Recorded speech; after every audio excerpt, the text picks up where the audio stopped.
Okay, we're here today. I'm Maurice Walton with the Bridge Street History Center, and I'm here today with John Henry Luton. We're at the History Center headquarters at 319 East Bridge. It's August the 22nd, 10 o'clock, and we're going to do an oral history interview with John Henry today. So, John Henry, let's just get started and tell me your full name, where you were born, and your age today. John Henry Luton. I was born in Graham, Texas. I am 73, big 74 in September. So when would that make, I didn't ask you this not long, what's your birth date then? September 24th, 49. Now tell me your parents' names. John Sidney Luton Jr. and Doris Madeline Zweifel Luton. Okay, now tell me about your family. You know, did y'all all? Now I know you said Graham, but of course we're in Granbury, and and we're going to talk about this. But I know you had years here too. So where did you really grow up, and where were you in the family? I assume you had siblings. Yeah, I had two sisters. The oldest one is living in Seattle, or a suburb, and middle sister Nancy passed away a few years ago. You pinned me down, I couldn't do it. Well, no, it's just try to get that back. I'm the youngest, and there you go. That's a lot. So you mentioned that you were born in Graham. Did you spend any time there as a child? Very little. We moved here when I was 3. Okay. So when would that have been approximately when y'all moved here? I think Nancy told me we moved into the house where HEB is now in 53. So Yeah. So we moved here in 52 or whatever. So is that the place that you grew up in? Right. Is that place out there where HEB is today? So John Henry, kind of give me an idea growing up. Just now we're going to talk about school in a minute, but just in your home, you know, what was that? What was that like? Did y'all celebrate birthdays? Did you celebrate Christmas? Did you go see grandparents, or what did y'all do? Well, all my grandparents, by the time I was, probably about the time we moved into that house, Johnny's parents had moved here. They lived on Elizabeth Boulevard. And my granddad was still practicing law in Fort Worth, but his wife had died. My grandma had died when I was real little. I don't remember her, but he ended up living with us until after I went to college. That's right. So when was that? When would he have moved in with y'all then? I mean, just to basically, I guess, how old were you when you think about how old do you think? You know, that's hazy. I don't know. Yeah. They had a house, it's one of those old houses in Fort Worth that everybody likes on Pembroke Avenue, and they were kind of above up the cliff or up the hill from the zoo. Mom, Doris said they could hear them feeding the lions in the evening, and so they were kind of society folks. Johnny's folks were not. But Well, I want to talk some more about Mr. Zweifel here in a minute, but tell me, and you alluded to this, but just kind of give me an idea of who, you know, with your background, who of your family really came to Granbury, Hood County first? How did that all happen? How did y'all get here? Doris's grandfather came here from Switzerland. He bought a place on Squaw Creek, where what's the name of that ranch? I've been to the spot where the cabin was. It's still a clearing there, and it's right on the creek. I guess it's Squaw Creek Ranch. And his wife, I believe, may have been from Toller, named Smith.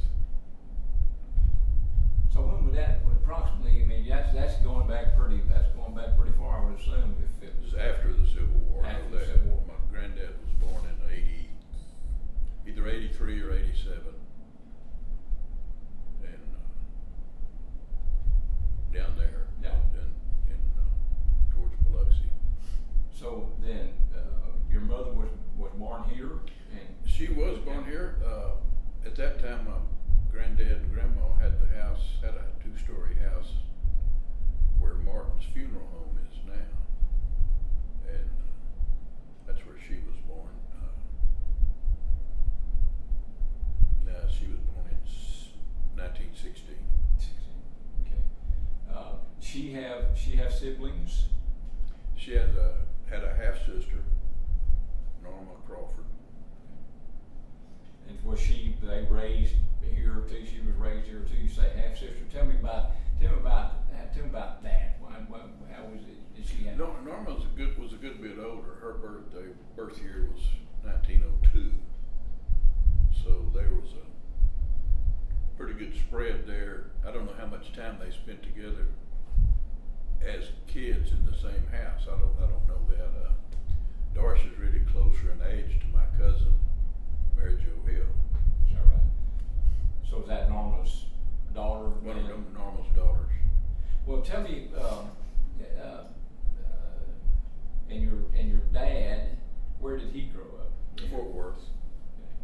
Okay. He was went to Central High School in Fort Worth, which I'm not sure what they call it now, but if it's still it's a name change or what, but that's where he went. So then, your mom was born. Did she graduate high school here? Did she go to high school? No, I don't know if she graduated high school in Fort Worth. I know that she went to a school called Ward Belmont, and I don't know if that was a finishing school or what.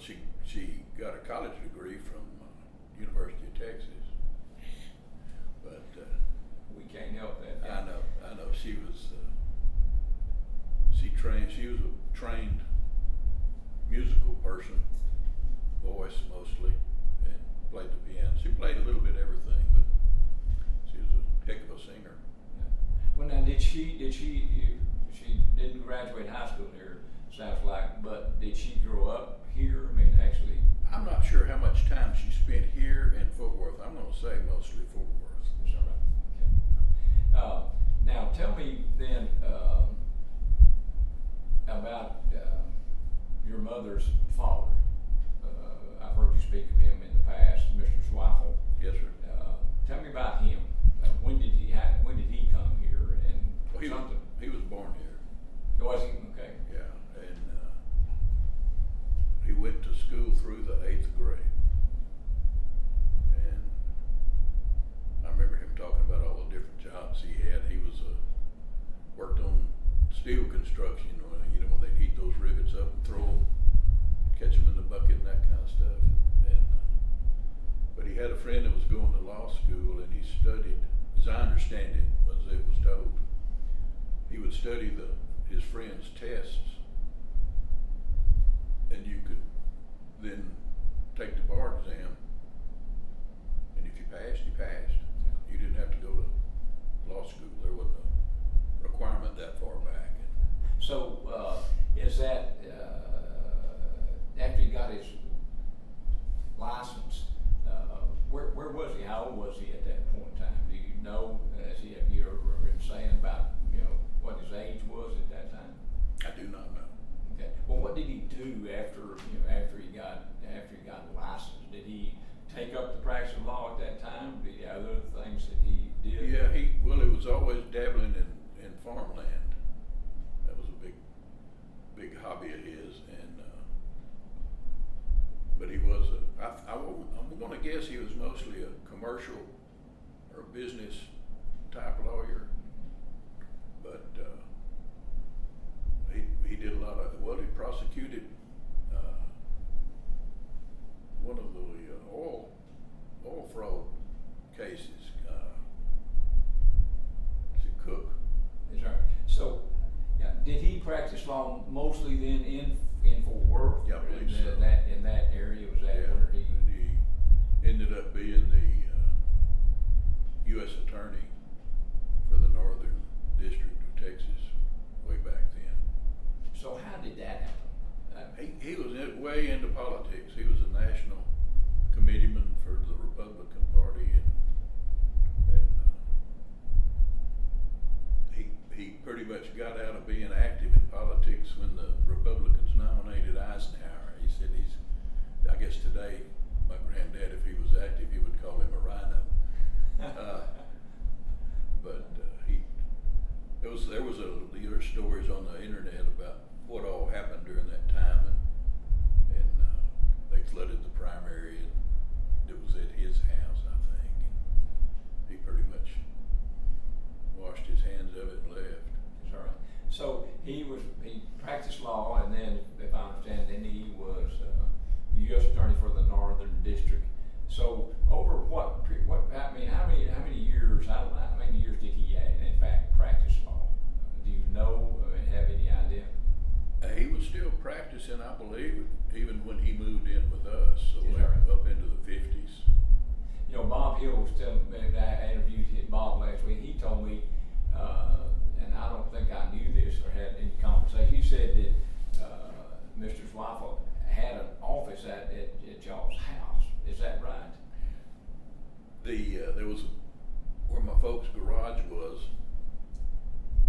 They built a big room with plumbing in it for bathrooms and all this stuff, and that was going to be, we always called it the office. That was going to be his office. It was never used for that. It was always just store. I mean, it was full of stuff. He had a lot of file cabinets and things like that, and ended up with all our junk in it too. But that's what the initial design was. Yeah. So now tell me about your grandmother, Mrs. Zweifel. Do you remember her? I do not. She was, I think, very much into society. They met, Henry and her name was Johnny. They met at a postmaster's convention because he was a postmaster here at one time. Now, was that early in his career? I mean, It may have been before he became a lawyer. Is that right? I don't know. He was signing attendees up for this convention, and it was one of those things that he knew that's who he was going to marry. Her husband had been the postmaster in Eastland and passed away, and she became the postmistress out there. So they met through the post office, really. Yeah. It sounds like. So, and they married and moved to Fort Worth, I guess, eventually, it sounds like. Well, that's a good question because Doris was born here. Yeah. So I'm going to guess she moved here to be with him, and then things transpired from there, and they went onward and upward.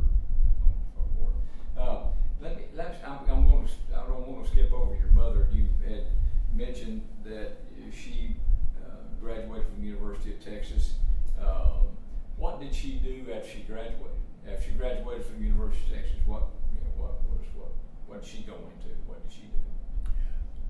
When they got married, my dad was he had left college because of the Depression and had a job. He was running a oil field supply warehouse in Pampa, and they got married and moved out there, and basically you lived in the warehouse in a little apartment, and I don't think Doris knew how to cook at the time. She ended up being a great cook, but my dad said, I had to choke down a lot of stuff, because he didn't want to hurt her feelings. She's out there, feels probably almost abandoned being out there in West Texas, and she didn't grow up like that. Well, so how did they meet? Did you ever hear them say? Somebody introduced them at a party or something. So they would have met then probably in Fort Worth, or do you know that? Yeah, in Fort Worth. And then they moved to Pampa. Now, your sister, were they born out there? No, they were both born in Fort Worth. My sisters were. That family had a lady doctor named Dr. Greer that, things were different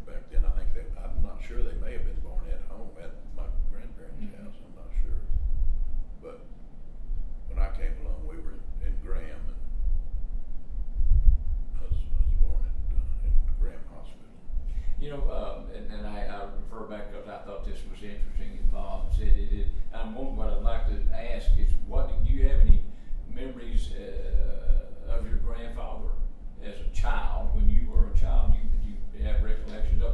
Let me tell you what, Bob said that he could remember when they came here from West Texas and they were visiting, he'd go by the bank to see Mr. Zweifel, and he just remembered doing that. Of course, they came visiting and you were here, but do you have memories of him? Yeah. Well, tell me about some of them. Well, of course, once my dad went to work at the bank, when I'd go in there, my granddad was, a desk away, so I'd see both of them. But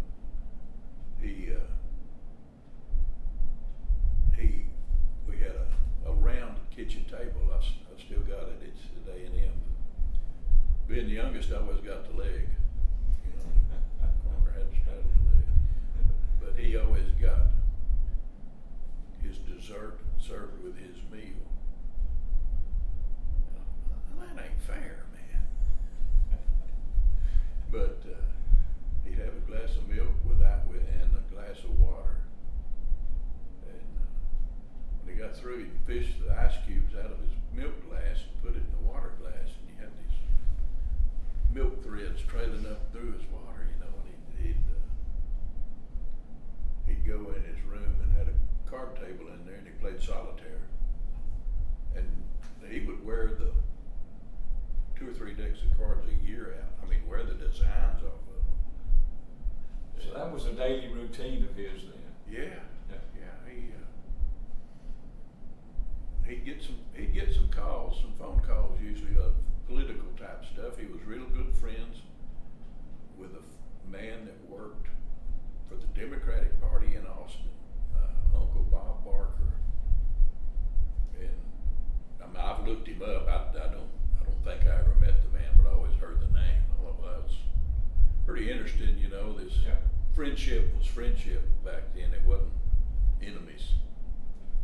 Just because you like like it can party be didn't now. make an envy there. Yeah. Strange how that works today. But he smoked Viceroys, and he could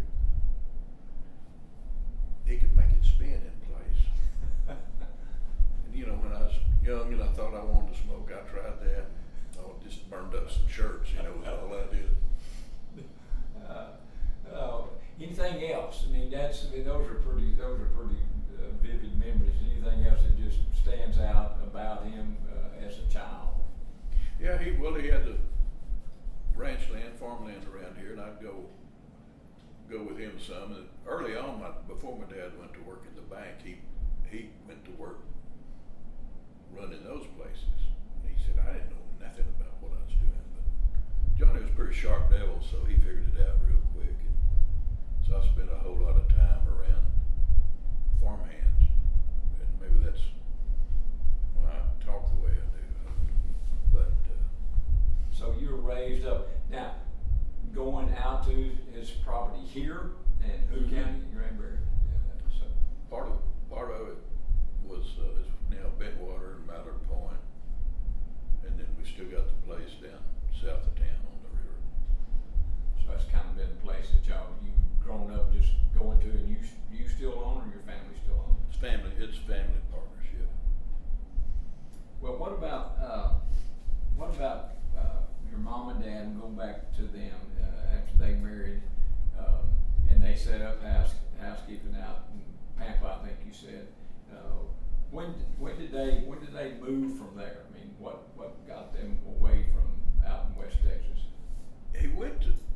I'm thinking that he and my granddad, he and Mr. Zweifel, went basically into the drilling business at the time when they were using sputters, not rotary drilling like we use now, and because they grew up hearing all the terms about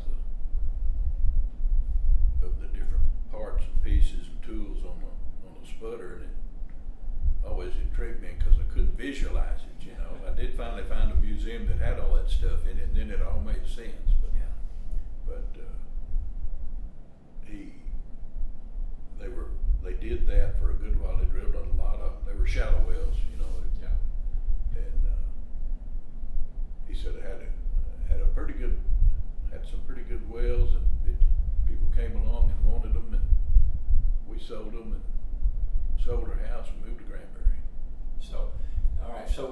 So he was in the oil business and out in West Texas is where he was involved.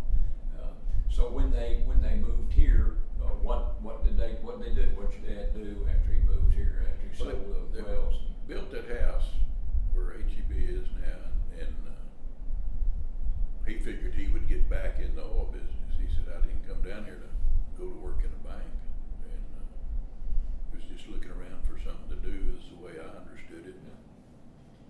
Things transpired to where we are today. Well, so do you have an idea approximately when would that have been that he had gone to work for the bank then? I want to say along about 54. So you were just a young guy at that time. Yeah. You were born in 49, you said. Yeah. So do you remember him doing anything other than working at the bank, or has that just been from, as far as your recollection goes, Well, running the farming and ranching operations, he did that for a few years. Did he do that and work at the bank, or did he just? That's a good question. In my mind, it just went from one to the other, but there may have been some back and forth. Yeah. You know. So anyway, they moved here then, and I want to talk a little bit more about just the involvement in the bank. But before we do that, I want to move back to you being when growing up here. Now, did you go to public schools here then? Is that what all of your life? Is that what you did? Public schools here? Yeah, that's all there was. Yeah. So you started out grade number 1 right here in Granbury, Texas. Now, were there people when you graduated from high school with then that you started in first grade with? A whole bunch. Yeah. So that was the kind of school it was. You started school with some, and you had the same people when you. Yeah, there's probably, like it was around, it's one of these hazy memories, how many graduated with us, somewhere in the 70 plus range, and probably a third of those went 1 through 12. So what year did you graduate then? 68. 68. Okay. Now, who that is here today in Granbury that you would have gone to school with? I mean, you don't try to name all of them, but are there people today that you know today that you went to school with? I mean, you had a conversation, or we did, about somebody that you knew that must have gone to school here. You were talking about Joe Perkins. Well, his sister, sister was in our class during. What year did they stop segregation in schools? Up until then, and the black kids were bused to Fort Worth, and really, more than likely, got a whole lot better shot at education than we did, because we didn't have. Granbury School was pretty poor. Yeah. And we didn't have any electives. You didn't have a foreign language. You didn't have a lot of variables in there. But I think they came, I don't remember if they started with us in junior high or early on in high school. So she would have come in during that time. People that are still here, Douglas Lewis, Donald Holland, were in my class. Other folks that I went to school with, Ike Thomas, James Hodges, Larry Stewart. What was it like in school? I mean, let's say high school. I mean, what was that like? I mean, was Granbury a 2A or an A school? Which one? I think when James and those guys played for the state championship, we were at that time the smallest 2A school in the state. We were teetering on dropping into 1A. Because there just wasn't many people out here. Yeah. So that was all before Lake, and I want to talk about that. So what were most of the kids they do. You know, and I don't want this, but I mean, there were town kids and country kids when I grew up. Is that kind of like No, it was here yeah. in Granbury? Couldn't tell much difference in them, but No, but that's kind of the way it was. Yeah. The town kids went here, and everybody else rode a bus into school. Is that Mhm. right? So what did you do in high school? What did you participate in? What were your activities? I attempted football, and I think they made us run track, and you know, I was cut out for not speed. So I played football a couple of years, you know, on the B team, and fiddled around with that, and then I stopped that, and I started working after school. Most of that time when I was working, I worked for the Ford dealer. That's that right. So I was going to ask you, and I'm glad you brought that up. When you were, and this covered this period that we're talking about. When you were growing up in around your house, did you have specific responsibilities? I mean, did you have things that you did around the house, or was your mother really in charge and doing everything that was around the house, so to speak? Doris started teaching probably when I went from first to second grade, somewhere along in there. So that up until then, I rode the bus. When she started teaching, well, I just rode with her because everything was right there, you know, right there, all in one area. And we had the household chores. In the country, you know, they didn't have trash pickup back then. You had a burn barrel. Mm-hmm. Put your trash in a barrel, and when it got full, you set fire to it, and laid a loose lid on it because the hairspray cans were going to blow up. That was always fun. And hanging out clothes. Didn't have a clothes dryer, so you had a clothesline. And then whatever else you were told to do. Mow the yard. I took care of once I got big enough, took care of the cattle where we lived there. So that was your household responsibility. As I recall. Yeah. So what about when you alluded to a while ago that you worked at the Ford dealership? So was that in high school when you did that? Right. So who owned the Ford dealership at that time? Lewis Byers. Okay. So what did you do in working for the Ford dealership? Well, I started out basically just washing cars and you know, cleaning up used cars, trade-ins and things like that. And it was a very tiny dealership, and at best there would be two mechanics, and lots of times just one. So I was brought in more to help the mechanic and learned a whole lot of stuff that way. You know, it wasn't any fancy. Yeah. It was all hands-on and experience.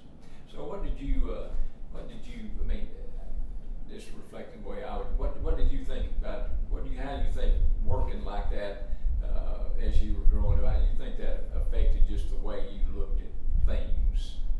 Oh, I think so. You know, when my kids were growing up, I made them, even though they didn't live with me, I made them work. I said, you don't have to work, but you're gonna. And I think they appreciated that. And that's kind of the way that positive affect you. Now, I don't want to skip around. We were in high school a while ago, so and we were talking about, you know, who graduated with you. What was, when you graduated high school, what year would that have been? 68, I think you said. Right. And did you decide to go to college?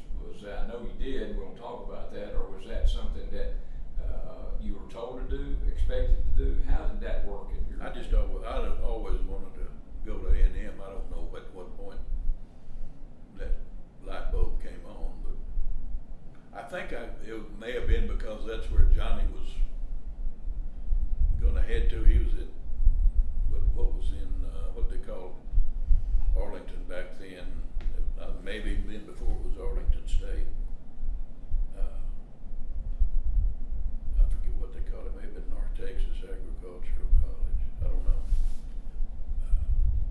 have been because that's where he wanted to go, so I got I was gonna go, you know. So was that something that you had looked forward to then? In other words, was that just in your mind, that's where you're gonna go? Or Yeah. did you have other options or other things or possibilities, or is it just always gonna be A&M? Well, I applied to A&M and to Tech. My cousin wanted to go to Tech, so I applied there as well, and he ended up going to Tech, and I went to A&M. All worked out good. We both graduated. It worked out. So how was that? I mean, how was college? What was your college like? Were you involved? I was in the Aggie band, and I had not been in the band in high school, so that was kind of a new experience. How was it? Well, I was thinking about the other day. I said, how in the world did you do that? Well, once they realized, you know, there was a whole lot of people in the Aggie band back then that were not in bands, or if they were, it might have been in junior high. Yeah. And were not very good musicians. They are today. That's why they sound so much better. Of course, it's bigger, but back then, you know, if you show up and stay, you're in. Yeah. And So were you in it during your entire career? That right. You know, it's a outfit in the Corps, so it's all self-contained. Yeah. So when did you graduate from A&M? 72. So what did you do upon graduation? Well, for a while, I went into the Air Force, and they were winding down Vietnam, thankfully, and they came up with an option. I was in the Air Force, ROTC, they called it the Palace option. I don't know where the term came from. I'm sure it's an acronym, but you went on active duty for a short period of time, and then 10 years in the inactive reserves. That's what I think. I'm tired of wearing a uniform. I think that's what I'll do. Well, I was rather short-sighted because there was lots of people coming home from the service, and there weren't a whole lot of jobs. Yeah. And I ended up finding a job in a bank in South Texas. I wanted to try it somewhere else besides home. If I didn't like it, I didn't want to flame out here, you know. Mm-hmm. So how did it go? I was in a little town in South Texas called Bishop, and I had a lot of fun. I was starving. You know, I wasn't making any money, but I was making about the same I was in the Air Force, which was not much money. And you learned a lot about life for sure. It was there were two large ethnic groups there. There's a lot of German and Czech immigrants, farmers, descendants, and Hispanics, and they all like to have a good time, and I did too. So you fit right in? Well, I tried to, much as I could. So how big was Bishop? Just curiosity. I mean, how big a town? I think it may have been 3A at that time. So you're clearly involved in First National Bank now. So how did you begin here? Well, when I was in Bishop, I was a loan officer, and there became a need here for another loan officer, so I came back here and went to work, and rest is history. So when would that have, and you may have said, and I apologize for that, when would that have been approximately? Summer of 74. 74. Okay. So you moved back here and you've been First National Bank ever since. Right. Well, let's talk a little bit about about that. What you had mentioned that Mr. Swaffle was involved in First National. Do you know how he with the other things that he did? You talked about him, you know, owning ranches and then being a U.S. attorney. How did he become a banker? From what I understand, there were things that in Hood County that may have been financed with big banks, big at, at the time in Fort Worth, and became distressed. The loans did, and he was able to go. They either asked him if he, to take the deal over, or he seized the opportunity. That's where to my knowledge, it started. I think he first became a stockholder here in maybe the 20s. Not 100% sure on that, but I believe it was in the 20s, and just kind of increased a little bit over time. So when would that be that he really went? And I don't want to put words in this. This is not what happened. When would you say he went into full-time banking business then? 50s. The 50s. Yeah. And so that then that became what he did. Right. Yeah. So what does he have? I've heard people say just what was his reputation. I've heard and as a matter of fact, Bob had talked about he had a presence. Just when he was in a room or something, and what kind of way did that kind of presence affect his position at the bank? I mean, how did that work? I've heard stories from people my age that went in to borrow money from him, and he scared them to death, and they just got up and left. Of course, they didn't come off that way to me, but it's kind of big old dark bushy eyebrows, kind of a deep voice. He could probably be a little bit intimidating. My dad said, he don't want anybody else to borrow any money, but he wants to borrow it all. I don't know, that may have been a little one-sided idea, but he was not active, obviously, when I came here. I mean, he was already passed. He passed away while I was in college.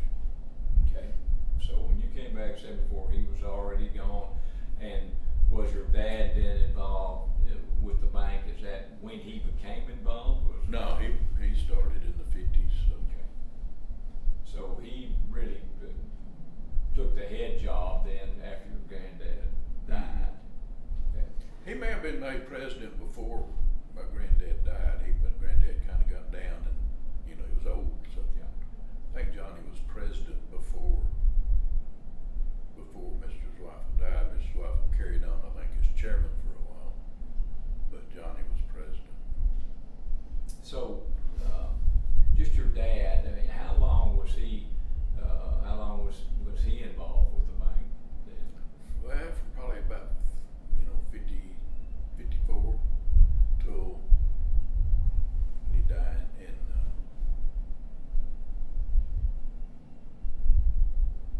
He died before 9/11, so he died in 2000. Okay. So that's yeah, he was. He had a pretty good stroke, and at that time he was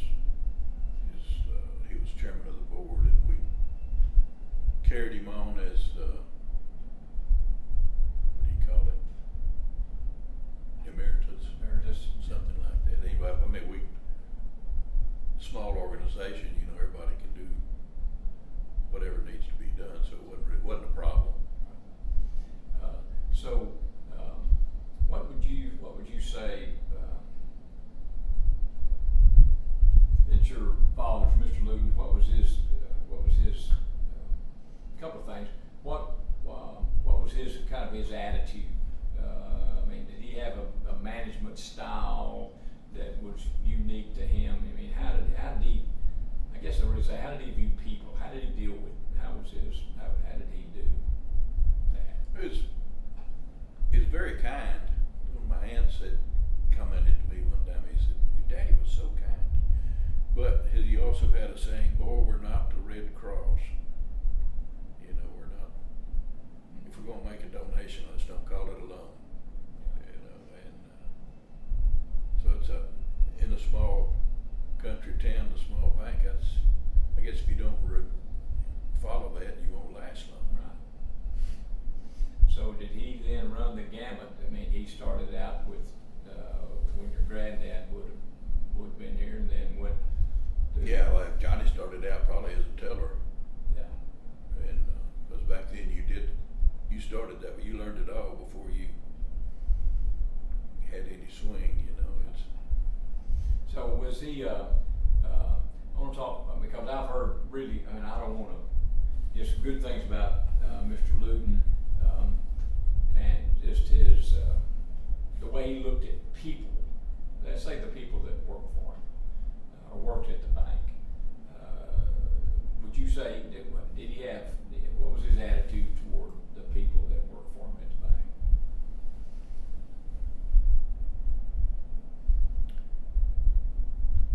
I always thought it was very fair.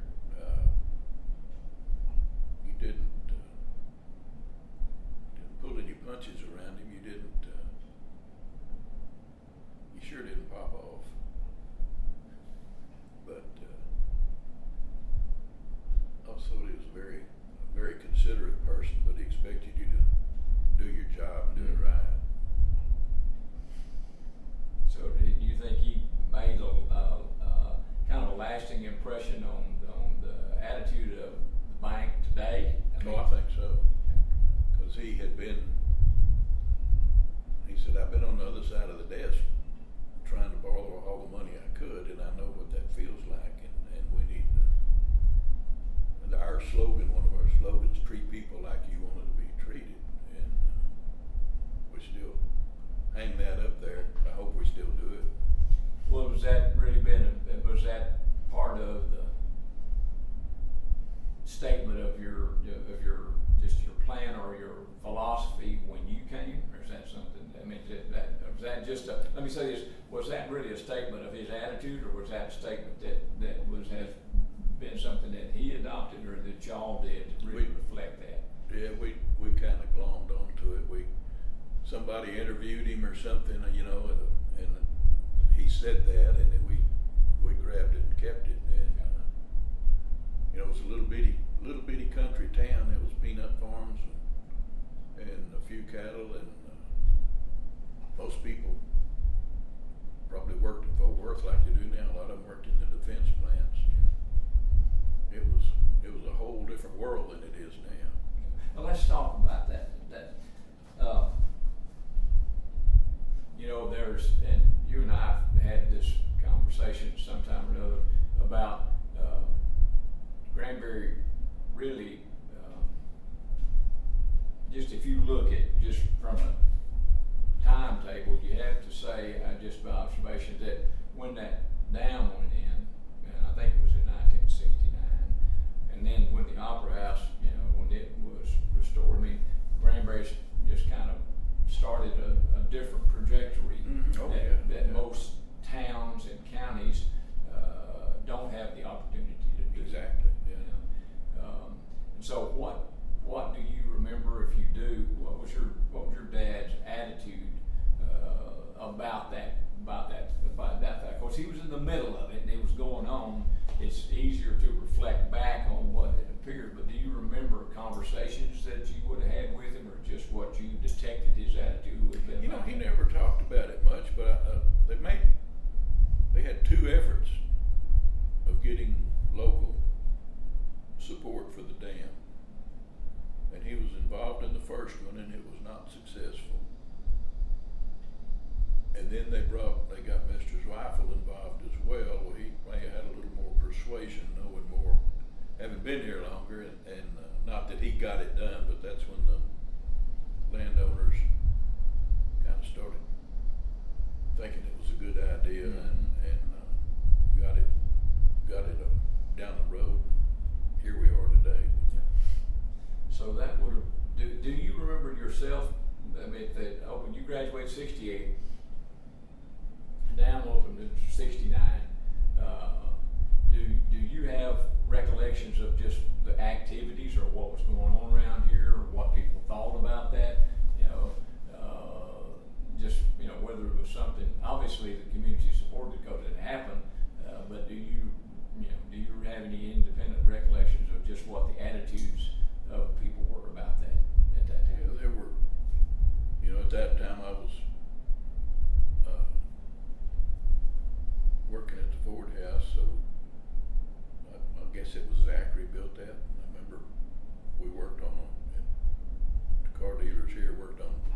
trucks for both, for them, but, I really don't remember people that moved here to work on the dam. That, maybe there was and it just didn't register with me, just kinda clueless, but, that's not a big part of my memory. But you remember, I guess, when it opened up, you graduated 68, opened 69, so I'm assuming that you were away at college at that time. Do you remember the actual event? Was it a big deal around here? Well, it was, once they closed the gates and wait for it to rain, it as I recall it filled up in 2 weeks. And people were mining gravel and doing things in the river bottom, and all of a sudden there's excavator or steam shovel mass sticking out of the water. Stuff had to be drug out and dried out, and but like I say, it flooded in 2 weeks in the fall. I don't remember what month, but it was in the fall of '69. So, to your recollection, did growth start when the lake came in? Did you notice, or you, as an observer, did it start like not immediate, but did started noticeably around here at that time? They started selling, coming in and buying land and developing it and selling it, so you had a lot of activity on that front. You had people in the development and sales business, and then construction. Yeah. People moving in. Well, when they restored the Opera House, and I want to talk a little bit about that because I want to talk about your mother's involvement in that.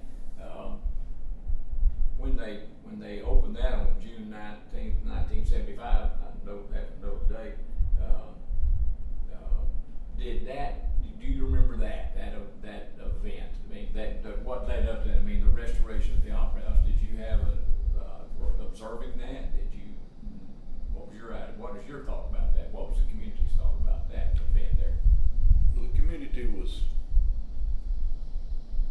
let's say, not divided, but there was, you had the old time rural people, let's say, mostly farmers and folks like that really weren't all that impressed with it. And you had town people that could see what it was gonna do for our town, and they were supporting it for the most part. So it was kind of two schools of thought about it. What was it like when when the Opera House started, and that, we'll say that started this kind of a change? What was the square like leading up to that? What kind of activities went on the square, business or commercial activities? There's a whole lot of empty buildings. You have a few cafes and grocery stores, a couple of filling stations, drugstores. Yeah. So it was. I don't want to put. So it was the business was it the business center then of the county in the lead up to the opening of the Opera House? Was that the primary use of the square then? Right. Yeah. Okay. And after the Opera House opened,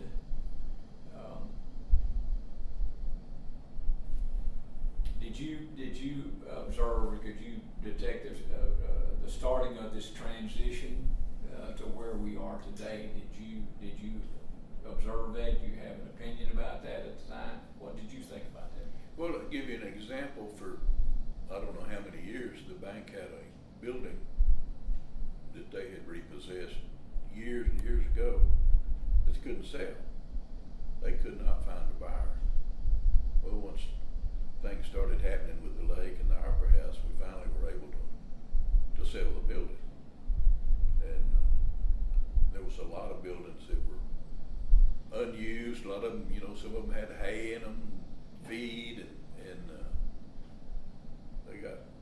they got sold and refurbished and fixed up. Do you remember who would have been involved, you know, in just that? Well, let's start with who. Do you remember the Opera House? Who was, in your recollection, who would have been primarily the people involved in that restoration as you observed? Well, the moving forces behind it mostly were Joe Nutt and Jack Langdon.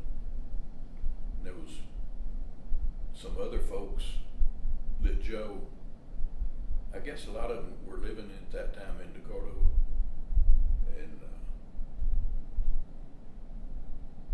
Joe was able to bring them in, you know, because nobody here had any money. Yeah. And he was able to, there was people that moved out there and had money, and he got them interested in it and got it brought forward. So that would, that's an interesting, I've not heard that, I hadn't heard it, but that's an interesting observation that they were people that were out in the area. I wonder how I guess did he just know them through their moving here or being involved? Did he know people that moved here and he knew them before they came? How did that work, or do you know? Joe was involved, as I understand, the insurance business, and I'm not sure exactly how, but I would imagine he knew a lot of folks from his business world dealings. He'd been pretty successful, I reckon. Yeah. So do you remember, of course, Joe would have been involved in the restoration of the Opera House. Do you remember other people that were involved just in the activities that started going on around the square as far as, you know, restoration goes, or we'll say restoration in a big, do you remember other people that, besides Joe, that were involved in the restoration of the buildings around the square? Yeah, of course, Mary Lou Watkins is the one that gets all the kudos, and she was very important. Janine Macon was pretty active. Yeah. Trying to remember. It's been a while, and Yeah, it's been a while. It all runs together after a while. but there were a number of people that were involved in those initial years with the restoration. You mentioned Janine and Mary Lou.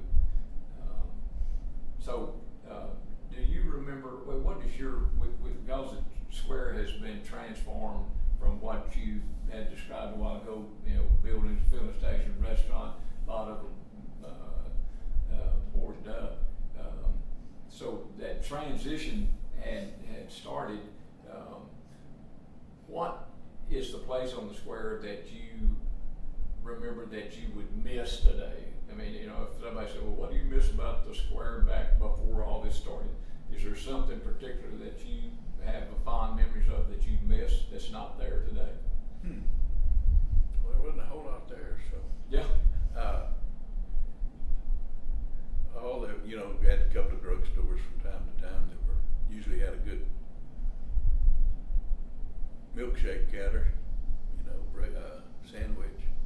My aunt had the newspaper there on the square on the same side as the bank, so that was, they used to go,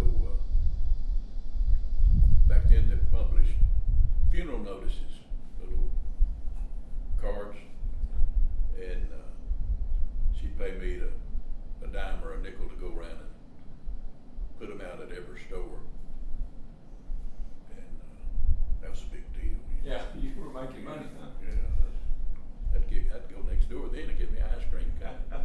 Well, let me ask you about that now, because in just discussions around here, now you're talking about Norma Crawford. Correct. Your mother's half sister.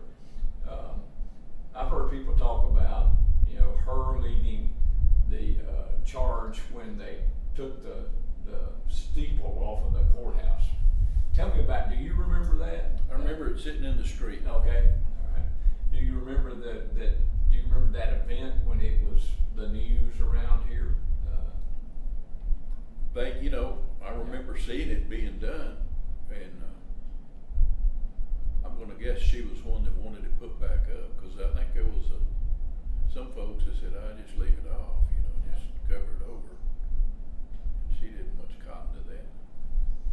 Yeah, you know, it's interesting. Some say, I'm just observing here, some say that that event there really started along with the dam. That's really what started the restoration of the square. Would you agree with that? I know the Opera House is a big deal, but really getting the steeple put back on the courthouse when it could have not happened, do you agree that was I would think so. You know, she was one of her normal sayings. She said, you know, I don't know how we were smart enough to hold all this together till you city folks got here. Well, you know, that is, I've heard that before, and that is a statement I'm sure a lot of people would have around here. But point is, you remember the courthouse taking the steeple off and putting it in the square. So when would that have been? Say around the time they were doing the dam? Would that have been going on? Do you recall? I don't know that I can pinpoint it. It may have been Maurice. I hadn't thought about that. Yeah.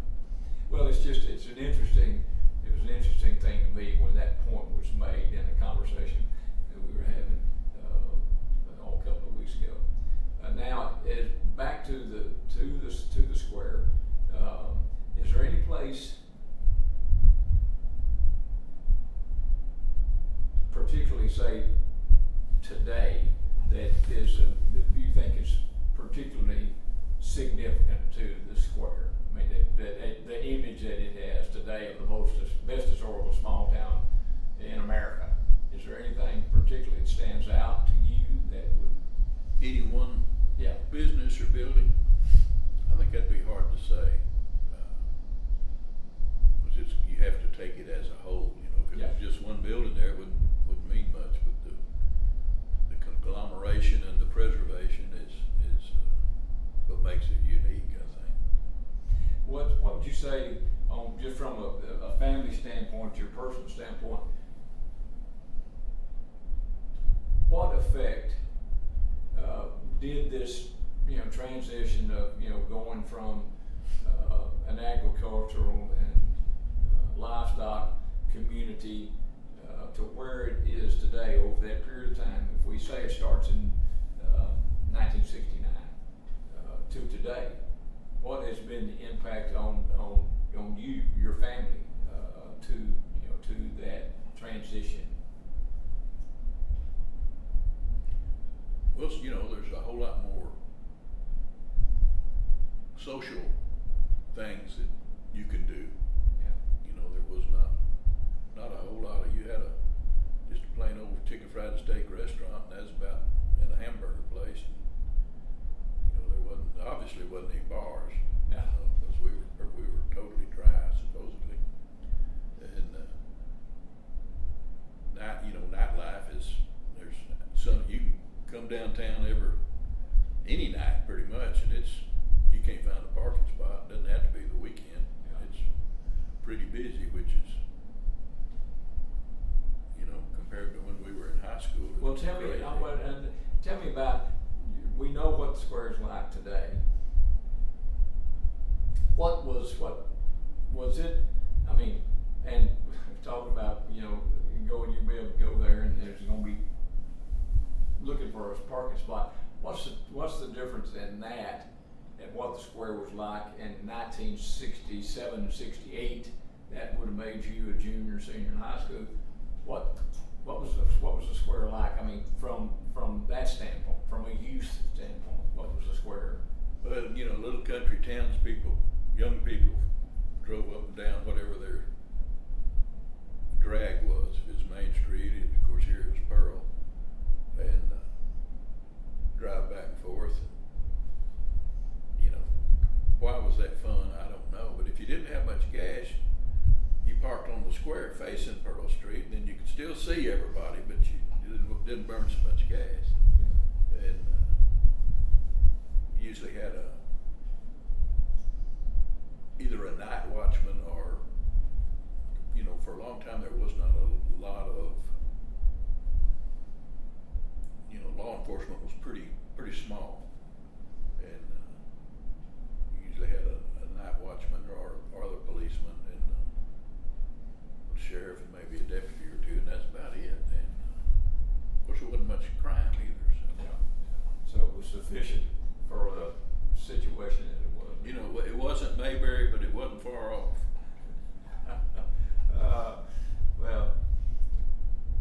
Well, anything else, John Henry, that particularly stands out to you?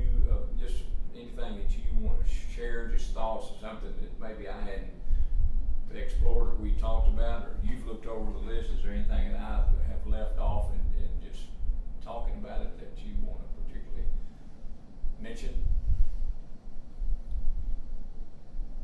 You know, during the time a lot of this was happening, well, that was all, my mom and dad were involved in that. I was not. The customers I dealt with at the bank were the peanut farmers mostly, so I was kind of over here at a different spot. You know, there was still some young folks here, the Trish and the Hodges, and you know, there was a little bit of social going back and forth, but just wasn't that much to do. And there was an older group than us, and you know, David Smith and his wife, and it was mostly our parents that were involved in that, because that was their contemporaries that were doing it, so they were the ones really into it. Yeah. Well, I want to, and I had failed to mention this, and that was an oversight on my part. Tell me about your mother's involvement with the Opera House when it began to take off. You know, you can pick whatever point, but we know when that would have started. It was in 1975. So, was she involved in that herself? She was in some plays. She enjoyed that. She was pretty theatrical, so that was finally she was able to shine. You know, she had been the choir director at Methodist Church and for years, and Bruce Smith played the organ, and they were a force to reckon with, I guess.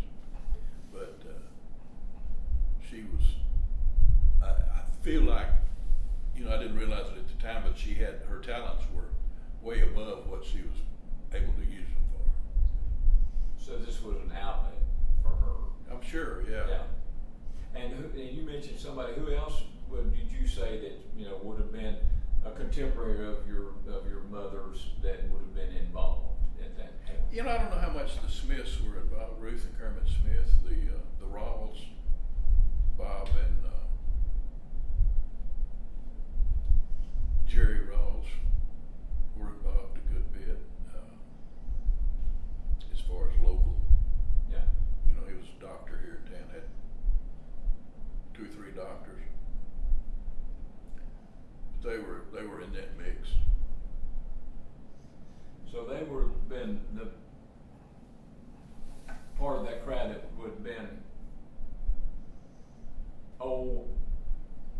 involved in the community at the time this all commenced. I mean, they were the ones that would have been involved in the community. You would have been younger and not really as involved, but they would have been the folks that were in the community already that really picked it up and went with it. That would have been. What about your dad? What do you remember his attitude or his thought about the Opera House specifically, or just about what was going on the square? He was supportive, but he was also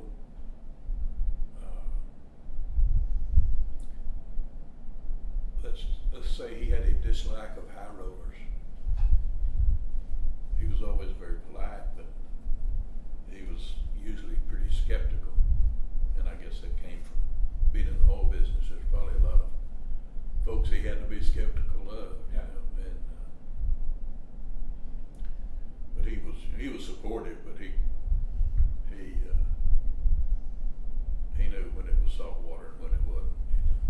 You know, I remember that little book that Joe Nutt wrote, Restoration of an Opera House. You correct me, I think that he and whoever his initial supporters were, and he mentions in that little book, and he says they went to First National Bank and got a loan. Do you remember that, or you've heard your dad talk about that as a specific event? There was a point in time where they had a loan. And I don't guess this is talking out of school anymore because it's all way in the past. I won't say it's like $40,000, which is a pretty good sized loan for us at the time. Johnny was going to play golf with Kermit and somebody else. He said, Opera House is coming in to renew that loan today. I said, oh shit. He said, don't say oh shit, that's a lot of money. And that saying has stuck. James will tell you, Jake will tell you, don't say oh shit. So it was a lot of humor involved. If you paid attention, you could make things fun. That is it. I'm glad I remember to ask you about that. Well, anything else about that particular period, John Henry? Just, I'm not saying there should be, but is there anything else about that particular period when Granbury was really starting to take off? You've mentioned that your dad and your mom and people that were involved on that level, and then you've mentioned yourself, James. You mentioned Ike and Tricia. Anything else about that era, that particular period of time, that you have recollection about? The thing is, I guess, in a way, if the things hadn't changed, the dam and developing downtown, people my age would not have moved back here because there wasn't anything to do. Yeah, you could start a business, but there wasn't a lot of victims out there, and so that provided a lot of opportunity for native sons and daughters to return and prosper. And you've seen, this is a question, you've seen that they've been able to do that just by your observation. Yeah, it's pretty nice. Yeah. Well, okay, John Henry, I don't have any other questions. If you've got any observations you'd like to make, please make them. None I want to make on film. All right then.